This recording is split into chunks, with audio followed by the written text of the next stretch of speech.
This is the FCB Radio Network. Real talk worldwide.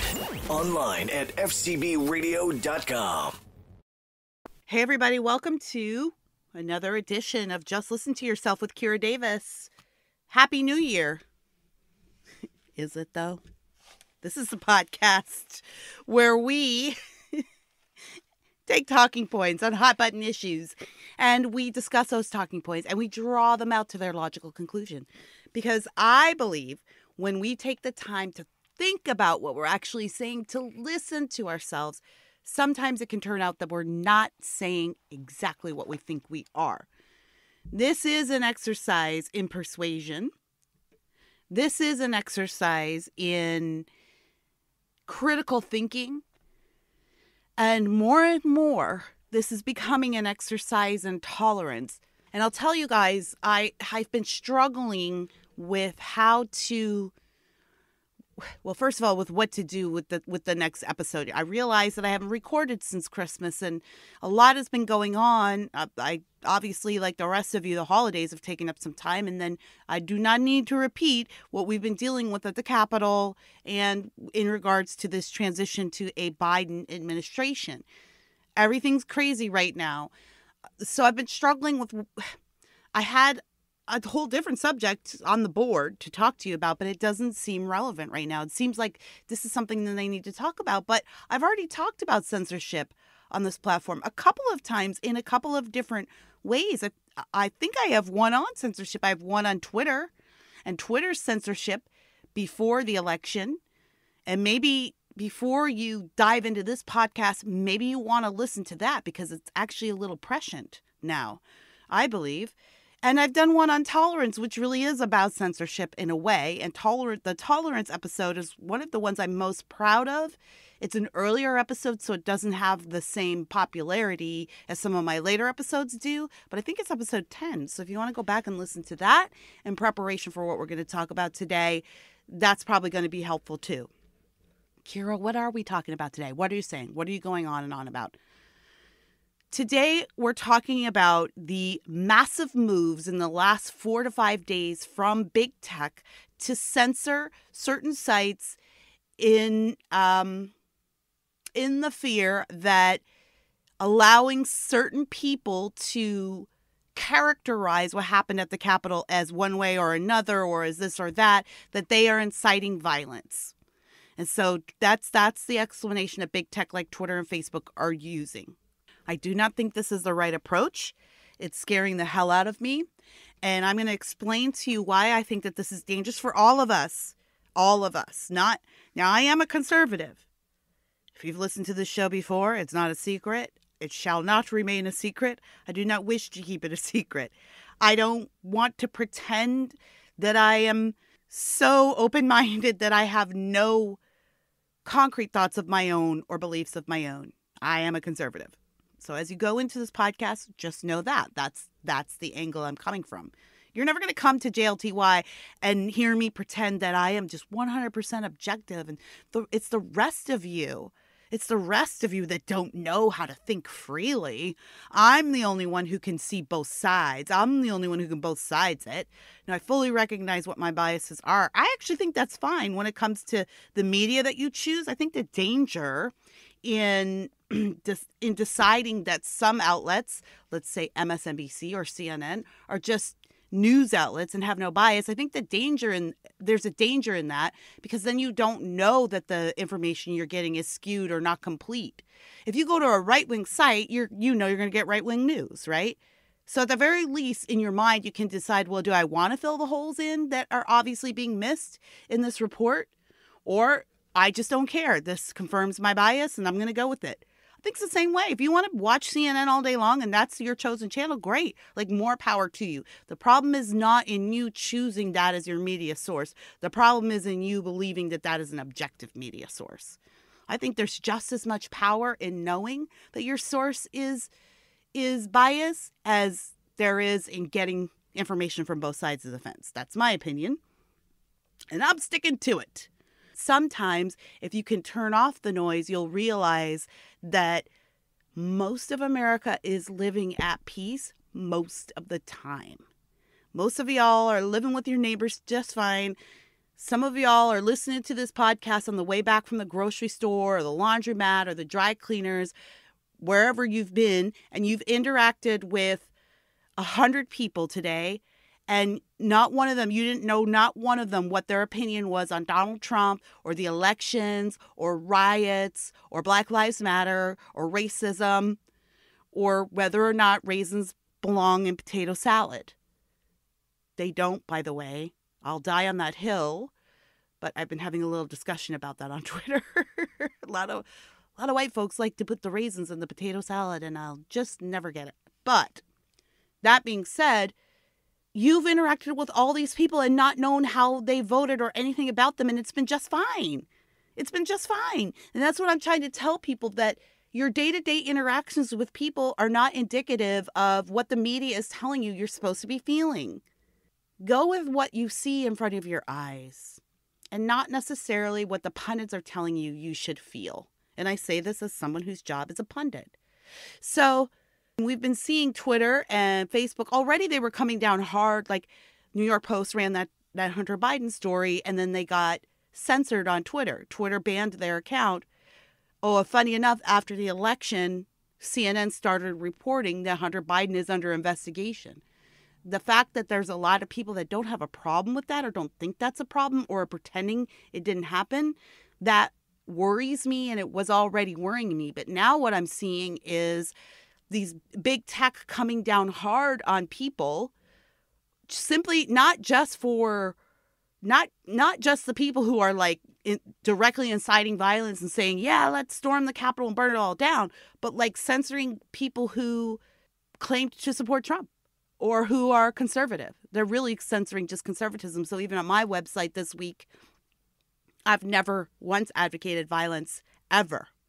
Never once. You guys who listen to this show know. In fact, I speak against it often, and I've been speaking against it for the last 10 months as we've watched Antifa and Black Lives Matter protesters riot and burn and destroy. So I have been speaking against violence, and even I'm being censored. So let's get into this. Because I don't think a lot of people understand how deep this is going and why it's a danger to all of us. So I think I'm probably going to title today's episode, Why It Is Wrong to Censor Wrong People. And forgive me if I'm retreading old territory, if I'm rehashing old arguments that I've already done on the show. I don't mean to recycle anything, but here we are, back again, and I do think that some voices need to be heard on this issue. And since my favorite voice is my own, here I go. Perhaps I need to set up what the boundaries of this are, because maybe some people out there don't know what's happening. Maybe they think what's happening is that these like extremist right-wingers or Q. I am so sorry that to this day I still do not understand Q or what it is or who it is, but it seems bad. So Q or whatever weirdos are out there, whatever white supremacist weirdos are out there, people are like, well, we gotta censor them. They're planning riots, or they're planning bad things. They're planning violence. So of course they shouldn't have a place in the public square.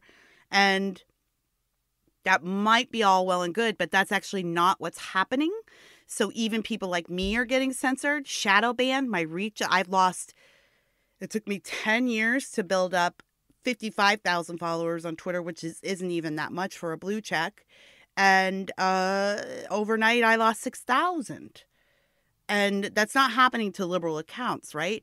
Jake Tapper was out there complaining that conservatives were complaining about it, right? He's like, I'm an adult. I may have lost followers, but I don't know because I don't keep count, which is not true, which is, of course, not true. And somebody, the internet is forever, apparently, unless you're Parler.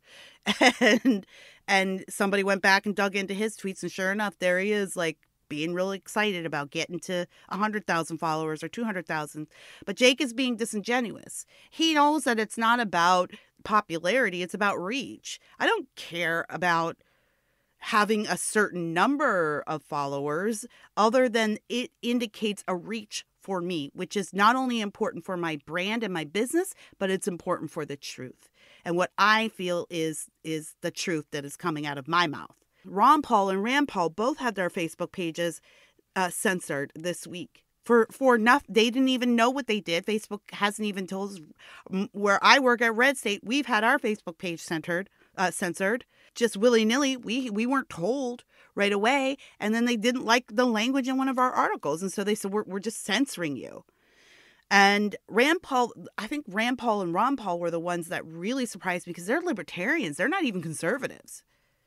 The idea that they're sort of being considered the bad guys, and then there's nothing, neither one has done anything but advocate for the equal application of liberty, and even that was censored. So here are some reasons why I think what is happening right now. First of all, that I just wanted to let you guys know that's how big this is. It's not just about the real crazies out there. It is about people like me who even though I'm conservative, would consider myself pretty middle of the road when it comes to the political discussion. And my whole shtick, right? My whole brand is helping people think through their arguments so that we can come together and at least disagree without hating each other. And even I'm suffering the consequences from big tech. The idea that big tech can decide for somebody else, for a private company, whether or not they exist, that should scare everybody. The fact that Parler got booted from its server, that should scare people. And maybe we're seeing that big tech has a little bit too big of a reach. I'm getting ahead of myself. We'll get to this part down the road. What part does big tech play in all this? What should they be allowed to do as private companies? And what should we be allowed to do to respond? So I've written down some points here, and I hope to keep this argument logical and cogent. But it's been an emotional few days for me too. And if you go to my Facebook page, you'll see me being real salty over there, because I have just been grieved in my spirit by how many people I know and love are actually approving, maybe not even knowing it, approving of me being driven from the public square, even though they know me and they know my life and they love me and they love my husband, which we share the same ideology. They love my husband, but they seem perfectly fine with our voices being silent if we're not saying the right things. And that makes me wonder what they've been thinking about us this whole time. That does grieve me. It's been very emotional. I probably sound pretty calm and reasonable right now, but there's no doubt that I have not been 100% over the last few days. And I've had to go back to the well and get some water and be reminded of what the concept of grace is. I've had to ask forgiveness from God. I had to do that today in my prayer time, which is something I've been getting away from too. Because maybe there's a part of me that's also mad at God for letting us get here. Fair or not, childish or not, I'm just being open and honest with where I'm at. Maybe you're there too, or maybe you're not. Maybe you've got some advice for me. I have a new email address, by the way. It's KiraDavis@pm.me. That's a Proton mail. I'm trying to wean myself off Google. It's getting more and more dangerous to be connected to them. So as much as I can, I'm going to wean myself from them. So KiraDavis@pm.me. And if you wouldn't mind, in the subject, if you just put the hashtag JLTY, then I know, who it's coming from and why. And I can be sure to pay extra attention to that. Okay, let's get started here. Why it's wrong to censor wrong people. Perhaps we need to start with the fact that this power that we have to censor people is too concentrated. So I guess we've all been a part. We can all say we're a part of this problem. Like, I'm not innocent, right? We're all part of it. We all have Google accounts. We all sign into other websites with Facebook. We all love Instagram. We all are. Who doesn't have an Amazon account? Very few of us these days, and we're all kind of part of the problem, and I get it. Not to absolve myself of any stake in this issue, but now we're seeing that just a few people have a lot of power over who gets censored. So one problem is that it's too centralized. Who gets to decide where the censorship lands? The net is too wide, which is what I've been explaining to you over these last 15 minutes or so. I might go long today, guys. I hope you'll bear with me, but it's been a couple weeks since we've been together. So, and I missed you. The net is too wide. The problem with giving a certain sector the ability to censor voices is that they also get to decide the parameters of that. And the standards are vague. Even now, at my day job, we are struggling trying to keep up with these standards so we can keep our pages alive and keep our sites alive. None of us want what happened to Parler to happen to us. And we're having to censor ourselves. And some of you might be rubbing your hands with glee and saying, good. It's about time your crappy opinions got censored. But that's not how it's supposed to work. You should be your own censor. I don't need to be your censor. You be your own censor. If you don't want to see BS and you think that what lands on the front pages of my blog at Red State or at Fox News or at Media Matters or The Examiner, if you think what lands on the front pages there is offensive, you censor it for yourself. You don't share, or you turn off those notifications. Twitter and Facebook have a really great feature in which you can just type in a word that you don't want to see and you don't ever have to see it. I don't even know if it's that great, actually. I think it's part of what is creating echo chambers for ourselves. But at least if you want to create your own echo chamber, you can. But leaving that up to somebody else, that's so dangerous, because the person you love, the people you love and agree with, are not always going to be the ones in power.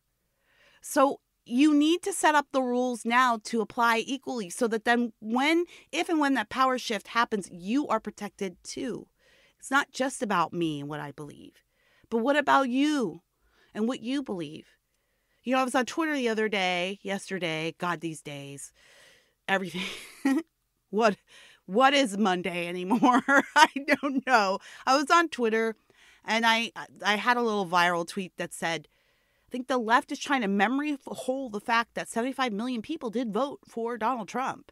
So just because his Twitter account's gone doesn't mean that they're gone. And I got a slew of people saying, hey, 81 million people voted for Biden, so there's more of us than you. I mean, yeah, today, but not in 2016.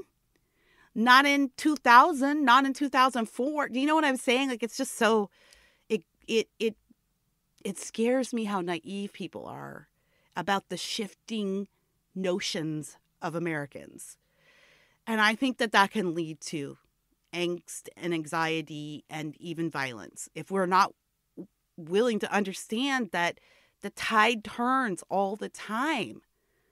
So this one guy tweeted and said, yeah, well, Kira, 81 million people voted for Joe Biden, and we're not going anywhere. And I said, I don't want you to. That's the difference between me and a lot of people on the left. I don't want you guys to go anywhere. I don't want to silence you. I have no desire to see you disappear from the public square or the arena of ideas. We need you. All I'm saying is everyone is needed in this insane experiment we call the United States of America. And I don't think I'm better than you. And I think a great place for you to start would be to understand that you're no better than anyone else. So the net is too wide because it's carrying people who simply have a different point of view.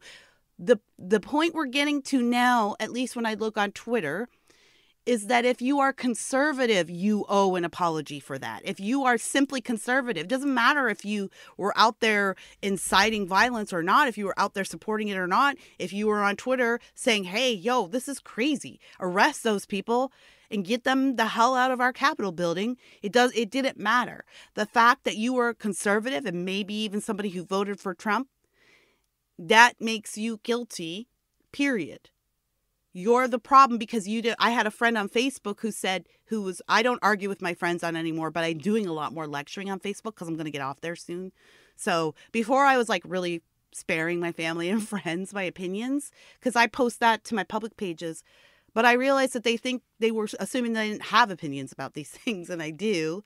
And so now I don't care who gets mad at me because I'm leaving Facebook as soon as I can offload most of my followers and most of my business activities.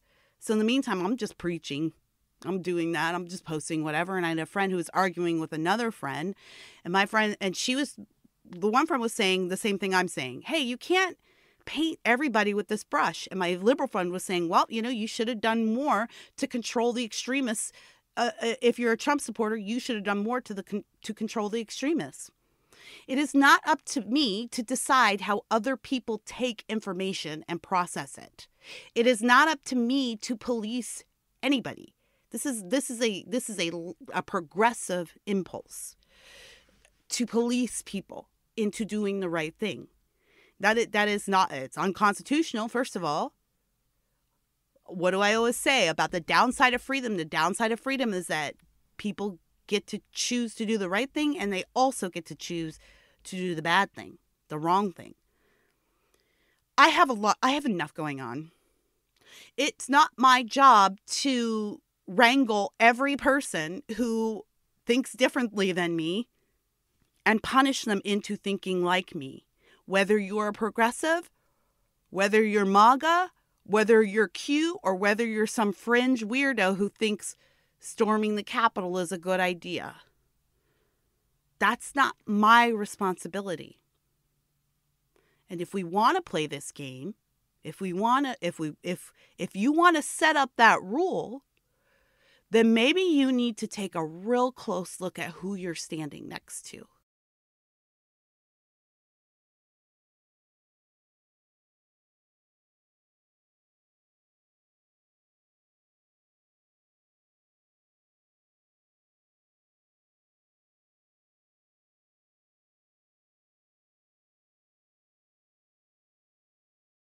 Are you going to apologize if you're a progressive? Do you feel that you should apologize for people who burned down St. John's Church, a historical monument? Somebody burned a historical Christian monument this past year in the name of liberalism. Are you expected to bear the responsibility for those people? What about all the people who have died at the hands of Antifa protesters and Black Lives Matter protesters over the summer of violence?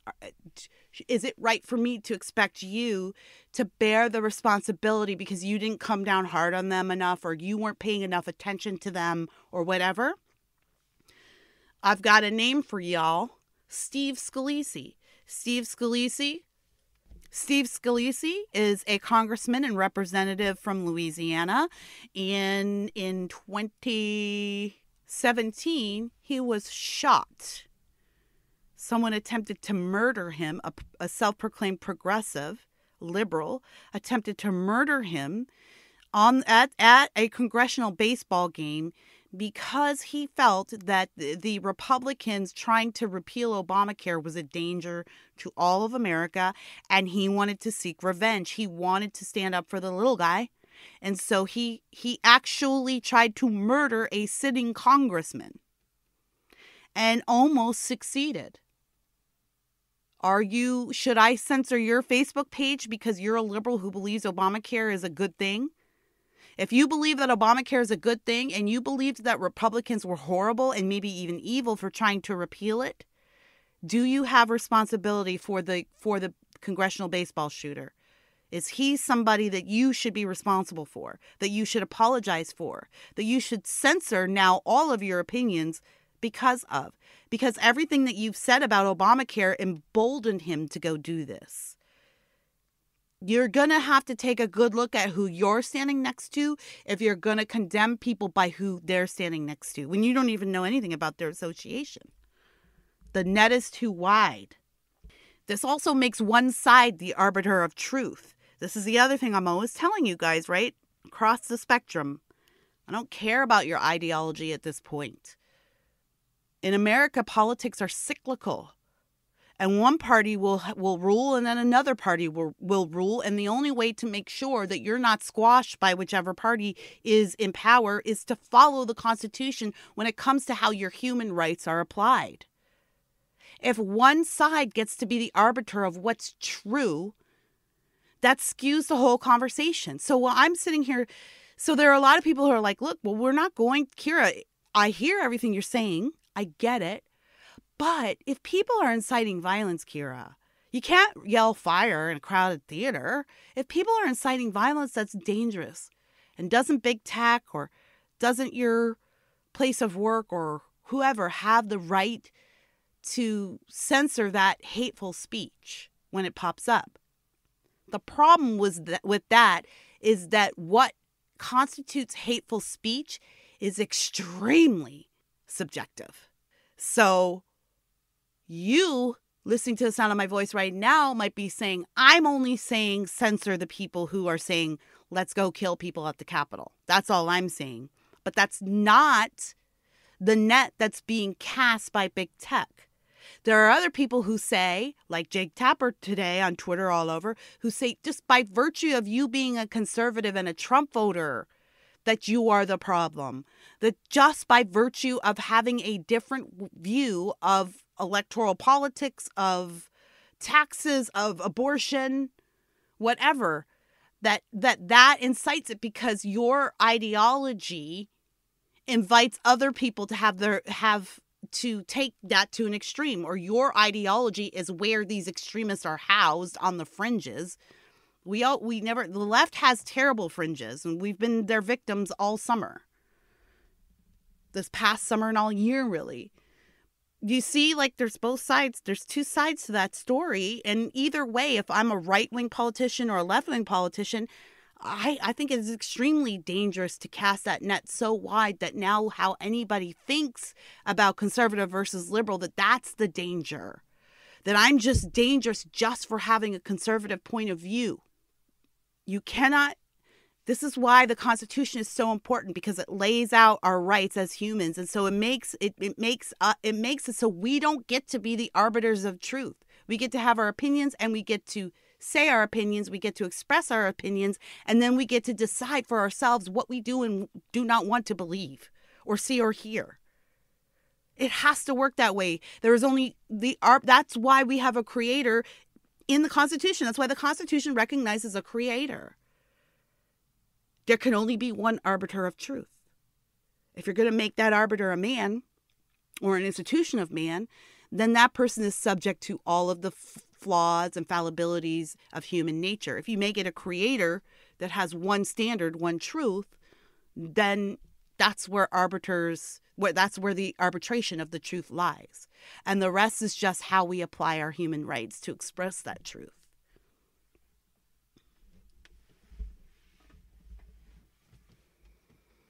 This type of censorship creates extremism. I've said it all the time on the show, and I guess I'll just repeat myself. I feel like I'm going to be repeating myself until the day I die. When you censor bad ideas, those bad ideas do not disappear. They disappear to you. They're not in front of your eyes, but they don't disappear. That was kind of the point I was making with the 75 million voters also. Like, it's not like, okay, Trump's off Twitter and now 75 million people who voted for him are gone and they're not a problem anymore. And they're going to be like, oh, well, Trump is censored, so I guess I'll just vote liberal from now on. Censorship creates extremism because what it does is it drives bad ideas underground. And you cannot respond to a bad idea that you can't hear. This is one thing I tell my children over and over and over again. If you don't like something, the response is not to cancel that person or cancel the statement. The response is to either respond or ignore. But you can't respond to a bad idea that you can't hear. And guess what happens when people with dumb ideas don't get responded to? They think their ideas are right. So they go underground, they create their own echo chambers, whatever. They connect by carrier pigeon or, the dark web or whatever. People find a way to meet. We're a communal species. And then they just talk all these bad ideas to each other and they get in each other's ears. Don't you have friends like that? Who are like, they've got like a bad apple friend. And when they're together, it just makes it worse. Suddenly they're just echoing each other's bad ideas and they get each other all worked up and all ginned up. And then they both get crazy. It's the same way. It's the same way when you apply that across a broader spectrum, like politics. If you drive those bad ideas underground, they're all going to think they're right because there's going to be no one to laugh at them and make fun of them and ridicule them and even respond to them. Even to show up and say, yo, if you're having this protest here, I'm not going to allow it. Or I'm going to alert my local capitals so that there are counter protesters, or so that there's a police presence, or so that we can monitor you, what you're doing on the social media, so that we're not ignorant of this weirdness happening in our own midst. You can't even respond to that if it's not there. An idea that you're scared of should not be an idea that you suppress. That is the opposite of what you should do. That's why I do what I do, right? I think communism is a bad idea. I think socialism is a bad idea. I think things like forcing children into a public school system that is failing minority students is a bad idea. I think they should have choices. These are bad ideas, but I don't go out there and demand that those ideas be driven from the public square altogether because I believe that they are a danger to minority kids or to American freedom or to your small business. What I do instead is I don't unfollow liberal Twitter accounts. I follow them because I want to know what these people are saying. What I do is respond to those bad ideas. I've literally made a livelihood out of it. I cannot respond to those bad ideas if I can't hear them in the first place. And then it would be easy to trick myself into thinking that everyone around me believes the same things I do.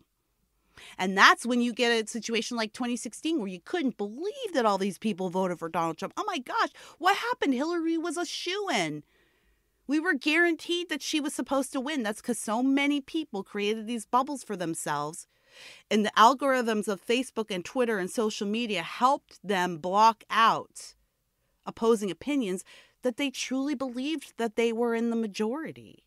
That they truly believed that everyone thought about this election the same way that they did. And when it came to election night, that we would see that these people are the minority. And then people were hurt and moved right into election fraud and Russia.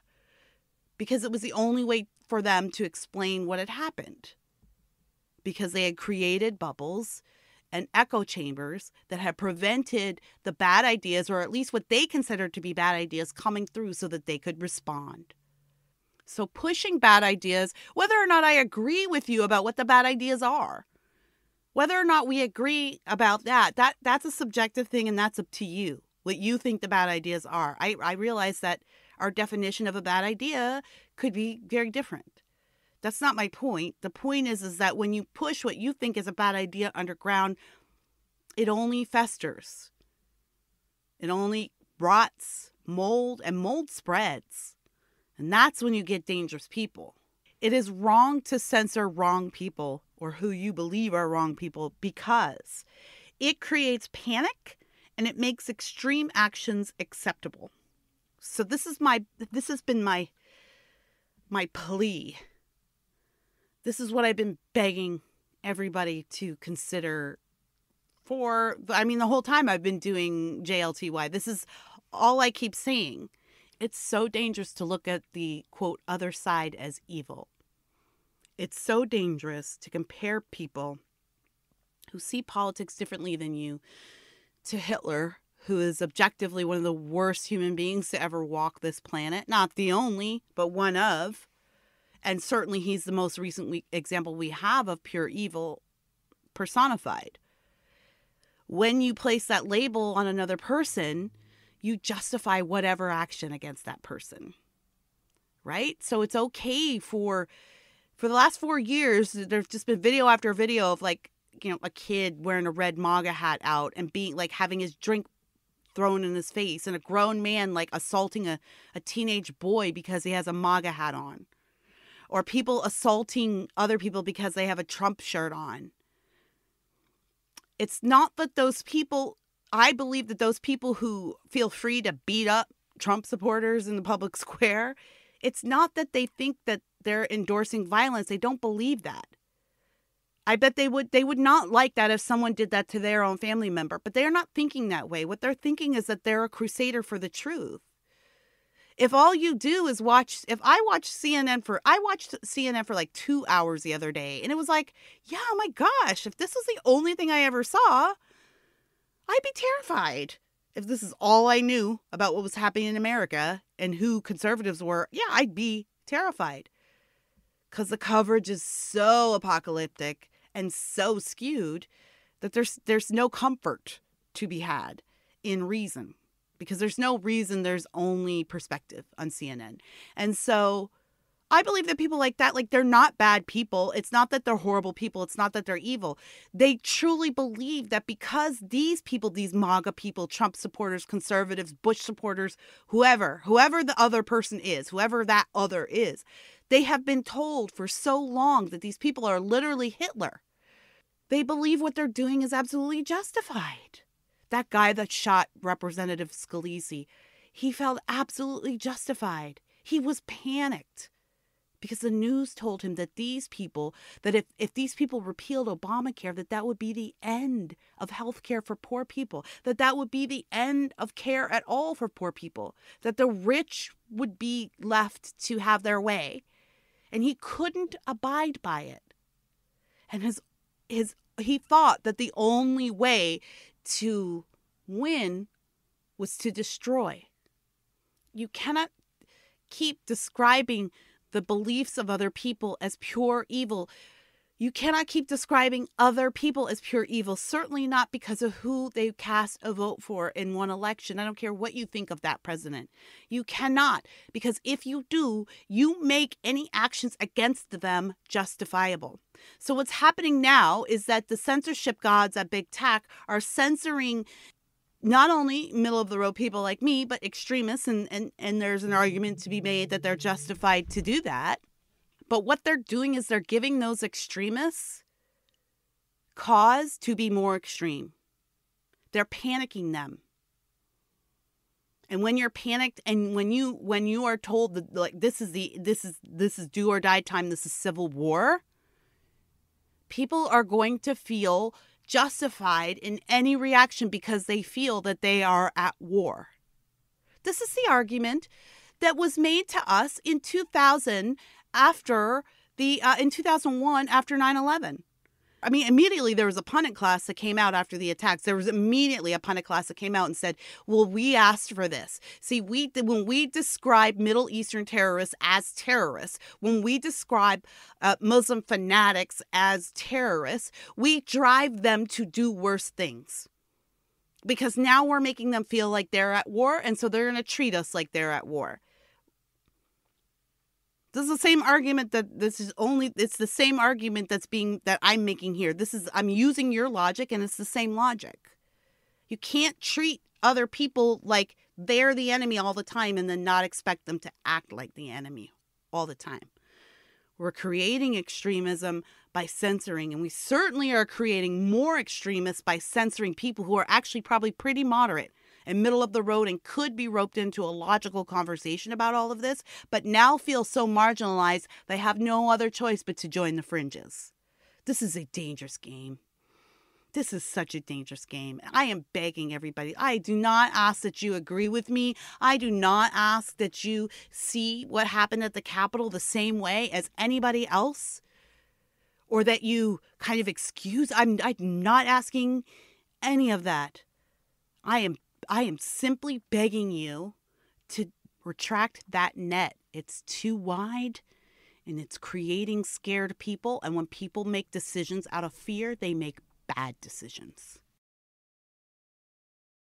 Hi, my name is Sarah Lee, host of Marble Halls and Silver Screens with Sarah Lee, a podcast dedicated to exploring the connections, financial, ideological, political, and otherwise, between the Marble Halls of Washington, D.C. and the Silver Screens of Hollywood, California. I bring you the news unfiltered and with a perspective the mainstream press tends to ignore.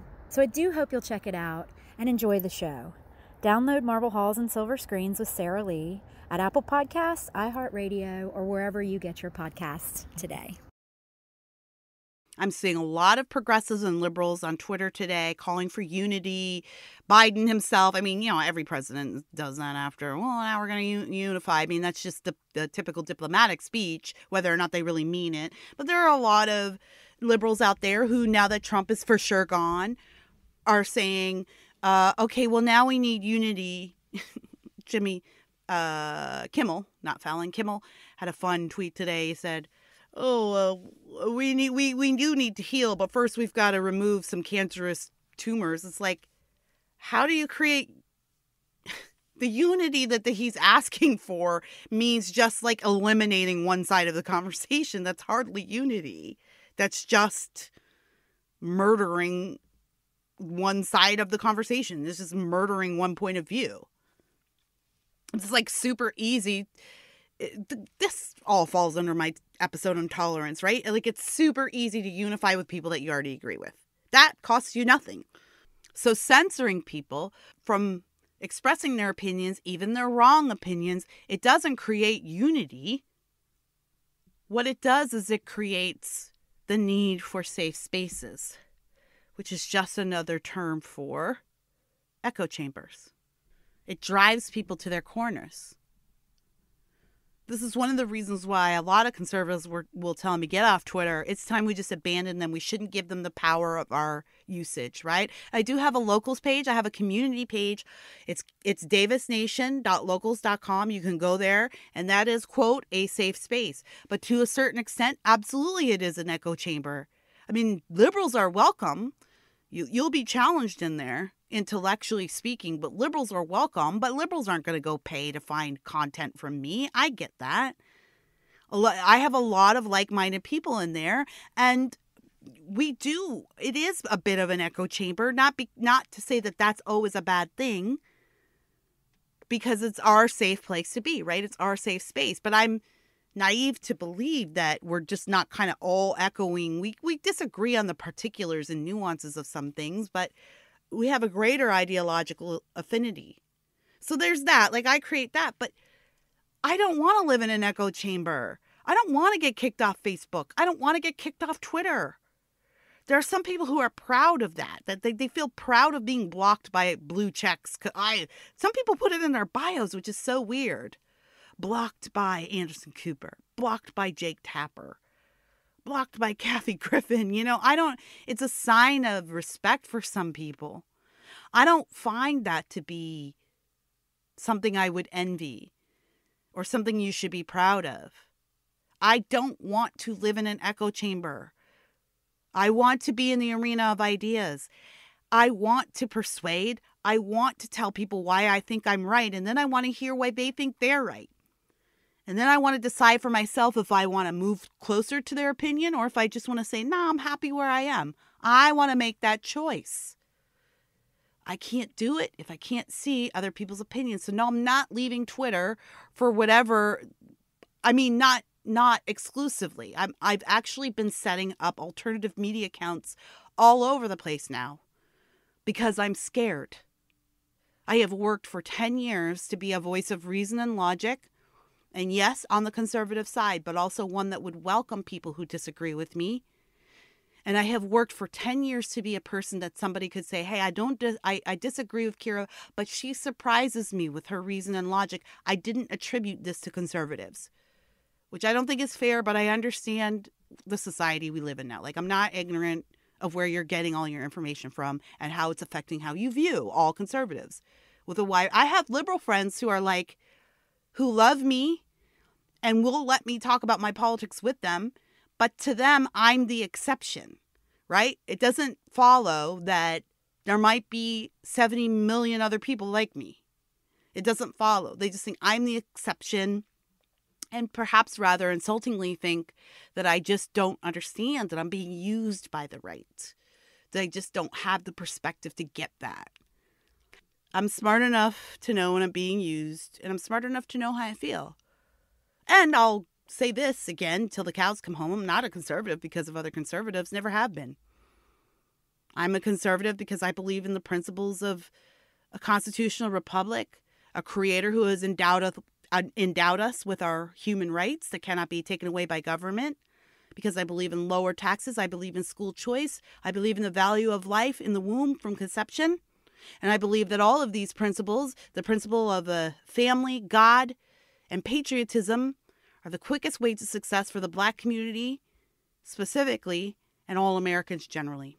And that's why I'm a conservative. So my values and my ideology it depends not one whit on what anyone else does. Not a bit.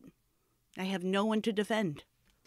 So this call for, quote, unity by kicking out what some may consider to be inciting, but others may just be like me in the middle of the road and getting caught in the middle of this notion of creating unity by silencing those voices. It's just creating echo chambers. It is extremely naive. If you are a valued progressive listener or liberal friend of this show, it terrifies me for you that you think that this would be okay, because it will come back to bite you in the ass. And I'll still be there to stand up for you. I will, as long as my voice gets to stay on the internet, which I'm not sure of these days. But if I'm here when that happens, I will stand next to you and beside you for your right to express yourself, to vote how you want, and to express yourself without having to be responsible for every crazy person who comes alongside you or happens to be walking in your wake. I mean, look at today, Twitter. This really made me laugh out loud. So, Twitter Public Policy posted this. There's an election in Uganda. This is their tweet. Ahead of the Ugandan election, we're hearing reports that internet service providers are being ordered to block social media and messaging apps.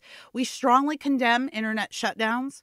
They are hugely harmful, violate basic human rights, and the principles of the open internet. #open internet. I mean, the hypocrisy is stunning. Some folks, if y'all didn't have double standards, you'd have none at all. The hypocrisy was stunning. After Twitter has just deplatformed, not just Twitter, but they have colluded with and supported the deplatforming. It's because it's one thing to be like, well, Twitter can do what they want. They're a private company. People should go somewhere else. All right, fair enough. I'll go to Parler. Oh, well, Amazon owns all the servers. And they won't let Parler have their server up. Oh, they're just a private company. They can do what they want. I mean, that was the argument we were making for cable. That was the argument that we were making for the phone company. Well, they're just a private company. They can do what they want. Well, I guess Parler's going to go lay some fiber optic cable and reconstruct the internet from scratch. I guess this situation's a lot more nuanced, but it was so stunning to see Twitter say that. And then my colleague, Susie Moore, over at Red State, who's one of my favorite writers, she's also a brilliant legal mind, shared this article with me, and I realized, this is what it's in response to. The internet provider is going to restrict access to Facebook and Twitter to customers who request it. So this is happening in Idaho. JLTY Wi-Fi. It's an internet service provider based in Idaho.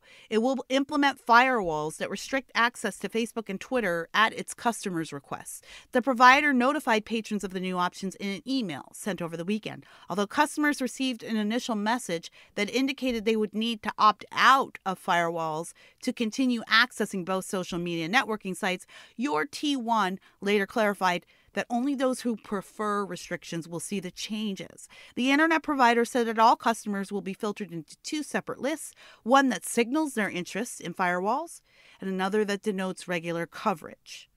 And a representative from the company said, it has come to our attention that Twitter and Facebook are engaged in censorship of our customers and information. We have the past couple of days been fielding calls from customers voicing the concern that they do not want these sites allowed to be displayed on their internet feed, and that they do not want their children to go to these sites.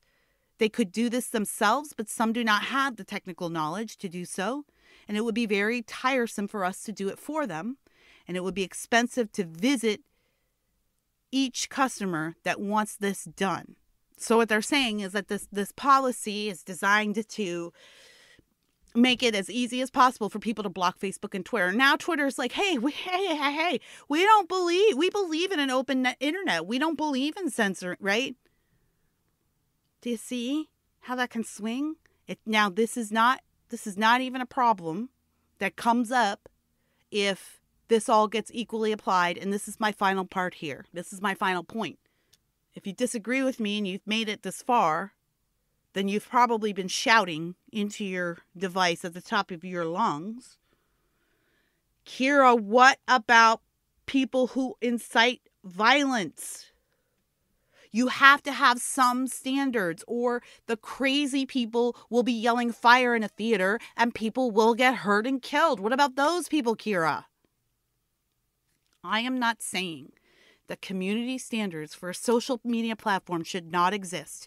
Again, I ask you to revisit my episode on censorship. I explain myself quite well. Or my first episode on censorship. I explain it quite well. I am not asking that there be no community standards. What I am asking is, if we're going to do this, then community standards need to be applied equally, and they are not. Right now in social media, they are not. And that's because the majority of people that run big tech are liberals. And there is no such thing as objectivity. We all have a bias. So if the people press with their fingers on the red button at Twitter that says cancel, cancel, cancel, if they're all liberals and they really believe that everybody with a conservative point of view is a danger to quote, democracy, shall I do an episode on why we are not a democracy? I'm going to have to someday, because if I hear one more person talk about this is a democracy, we are not a democracy. We are a republic. And that might sound like nitpicking to people who don't give a rip, but it actually is not. Maybe I will do a breakdown on that. It'll probably be a short one. I'm not sure how much there is to explain on it, or at least with the limits of my knowledge, but it just irks me. If we're a democracy, then there's a lot that's permissible. In order for liberty to survive, it must be applied equally. This is the story of America. Even if you're standing there, you're not standing here.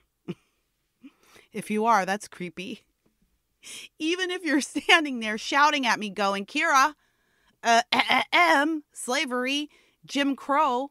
I mean, we had to go to the government to solve. I hate those arguments too, because I do not believe it did not take the government to solve those. It took an act of the people. It was the government that instituted the slavery is a government concept. So we had to free ourselves. Jim Crow was government law, Democrat law. We had to free ourselves from that, right? So I don't know. Look, welcome to the mind of Kira. Tangents everywhere, side roads everywhere. Trying to bring it home here.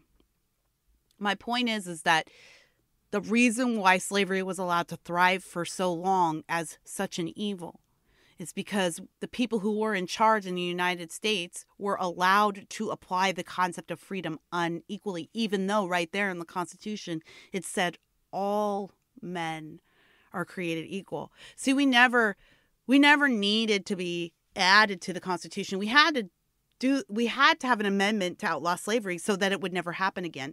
By the way, I do think we need to amend the Constitution to make sure things like lockdowns can't happen again, and to make sure that this kind of censorship can't happen again. Sometimes you need to shore up the Constitution, like by just reiterating.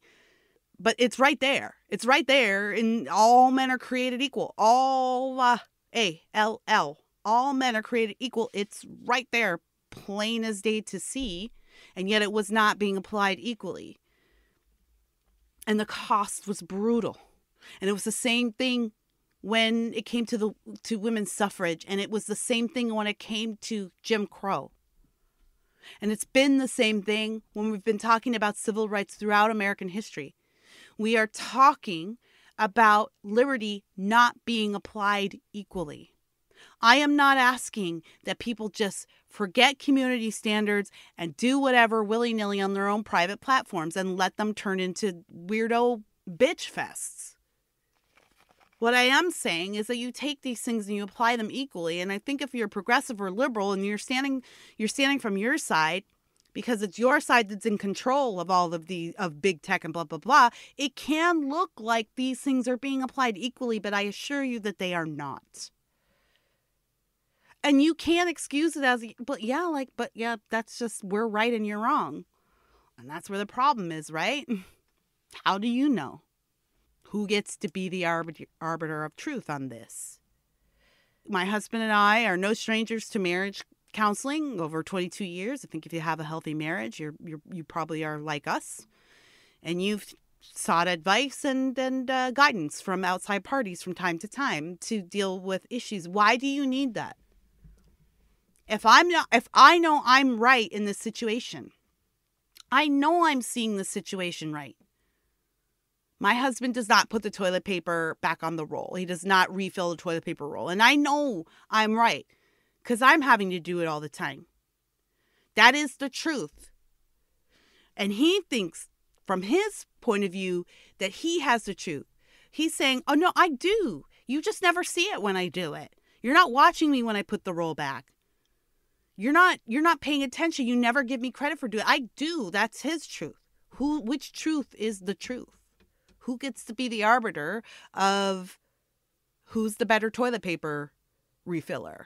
The idea that one of us has the absolute truth, even as a situation, even in a situation as mundane as that, we cannot sustain a marriage like that.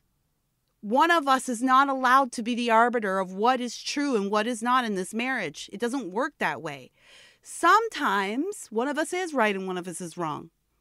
But again, that's something we have to talk out. If I just tell my husband he is not allowed to speak and that my position is right, am I making things calmer or am I making him more resentful and driving him in? And now every interaction we have is colored with his point of view that, well, it doesn't matter what I say or do because Kira is going to tell me that it's not the truth and it's not right anyway. Ooh, I may already do that. I don't know. I hope my husband doesn't listen to this one because he's going to be like, well, yeah, that's basically what you do. But you see what I mean? Like, then it's not just about the toilet paper roll. The next time that I need him to put gas in my car, then he may say yes or he may say no, but that yes or no will be rooted in resentment. And it just grows and festers until it will become a bigger problem in our marriage than just replacing the toilet paper. So deciding that one person or another gets to be the arbiter of what is true information, Twitter did this to us before the election. Again, going back to this New York Post story about Hunter Biden. Twitter said, we're not going to post story about we're not going to let you post untrue stories. We're not going to let you post misinformation, right? Well, this was one of the oldest newspapers in the country, the New York Post. And Twitter says, well, we're not going to let you post misinformation. That would be wrong. Well, who got to be the arbiter of what that information was? And then it turned out that the New York Post was right and Twitter was wrong, and yet they got to be the arbiter of what was true. This is so dangerous, you guys. It is wrong to censor wrong people. And again, I would like to point out that the wrong in this is subjective. The wrong people is subjective. And I know what you're saying. So, well, you said that wrong is subjective. If you think that it's wrong to censor the wrong people, maybe that's subjective too. It most certainly is. So how do we deal with that? All the confusion that brings up. How about we just apply liberty equally? And then we don't have to be having these semantics. We don't always have to be plugging up these holes here and there. We've got to shut this person up, shut off this thing. And then there's the revenge. Some company in Idaho takes revenge on Twitter and Facebook and censors them. And we can avoid escalation by applying the rules of liberty equally. And I'm sorry I'm sorry that you disagree with your political opponents. Look, I'm about to do an episode on how politics have become a religion. And when something is a religion to you, that really you'll dig in and you won't consider anything, right? I'm a Christian and I don't have the willingness to consider any other religion outside my own. This is what I've chosen. This is the experience I've had. This is what I believe to be true. You're not taking me off it. Well, if politics is your religion, and then that's the attitude you go into elections with, to the simple act of voting with, you can see how it's getting harder and harder to have these political conversations. I understand that you may not understand the quote other side. I get it. I so get it. And I understand that you may even think the other side is the problem. And I understand that you may even think the other side is dangerous. But if your goal is to completely murder the speech of the other side, you will only create more resentment, more strife, more bitterness, more division, more violence. The answer to terrible speech is not less speech. It is more speech. Let those of us who are the voices of reason and unity and grace, let us have our voices. Let us respond in the public square so that we can hold each other accountable and keep each other intellectually honest. That should be our job, not big tech's job, not some centralized power's job. That is how we keep each other safe. All right, I will end it here. I want to thank you guys for tuning in this new year. Looks like 2021 is off to a raging start, and we've got a long way to go. It's going to be touch and go. So I've got some other places that I'm at. I've set up some alternative accounts just in case Twitter disappears me one day for whatever reason. And by the way, I just want you to know I have some saucy opinions on Twitter, but I'm really doing my best not to aggravate the monitors because I don't want to get banned. That's not my goal. So I hope to be there as long as possible. I'm not going to purposefully anger the Twitter gods. So as long as I'm on Twitter, I'm over there, and that's where I communicate regularly over there, still plan to. So that's at Real Kira Davis. But in case I disappear from there, I'm shutting down my Facebook page. I'm not even going to give you that anymore. I'm not even shutting it down. I think I'm just going to mute it for a while, maybe a year or two even, until we can figure this out. Because I don't want it to go away, but I don't want to risk getting it permanently banned. So I think the key is to just stop posting there altogether, and then I don't incur any risk. And so I do have a presence on MeWe. It's just I'm just Kira Davis over there.